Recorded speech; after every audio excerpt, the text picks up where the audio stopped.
Hello students, now we are going to explain about properties of alcohols. So haloform reaction. So ethyl alcohol gives chloroform and distillation with moist bleaching powder. So bleaching powder ni distillation చేస్తే ఆ ethyl alcohols అనేవి chloroform గా convert అవుతున్నాయి. So ethyl C2H5OH ethyl alcohol and distillation with bleaching powder produce chloroform, that is CHCl3. So other name trichloromethane. And reaction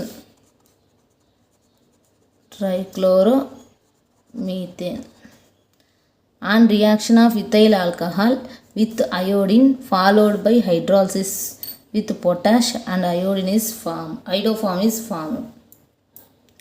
so మనం ఇక్కడ chlorine use చేస్తే chloroform, iodine use చేస్తే ఐడోఫామ్ అనేది form అవుతుంది. So ethyl ఆల్కహాల్ని పొటాష్తో hydrolysis జరిగితే iodoform అనేది form అవుతుంది. ఇక్కడ క్లోరిన్ CHCl తీసుకున్నాం కాబట్టి క్లోరోఫామ్. సో చూడండి CH3CH2OH ఇథైల్ ఆల్కహాల్ అయోడిన్ మాలిక్యూల్తో బాండ్ ఫామ్ చేస్తే రియాక్షన్ జరిగితే ఇథనాల్ అండ్ 2HA ఫామ్ అయింది. Next ethanol, this ethanol react with 3 moles of iodine molecule తీసుకుంటే ఇక్కడ CCl3 CHO plus 3HA form అయింది. Then CCl3 CHO plus KOH తీసుకుంటే that is potash produce CHCl3 and HCOOH. Iodoform అనేది form అవుతుంది, that is ట్రైఐడోమీథేన్.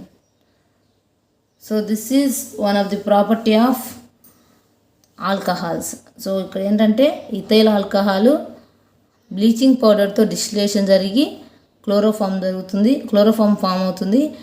Ethyl alcohol అయోడిన్తో in the presence of potash, so hydrolysis జరిగి potash use చేసి hydrolysis జరిగితే iodoform అనేది form అవుతుంది. Ethyl alcohol hydrolysis with potash, so పొటాష్తో hydrolysis జరిగితే ఐడోఫామ్ అనేది ఫామ్ అవుతుంది. ఇక్కడ బ్లీచింగ్ పౌడర్తో డిస్టిలేషన్ జరిగితే క్లోరోఫామ్, ఇక్కడ పొటాష్తో hydrolysis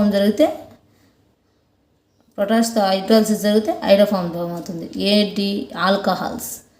so alcohols convert to chloroform and ఐడోఫామ్.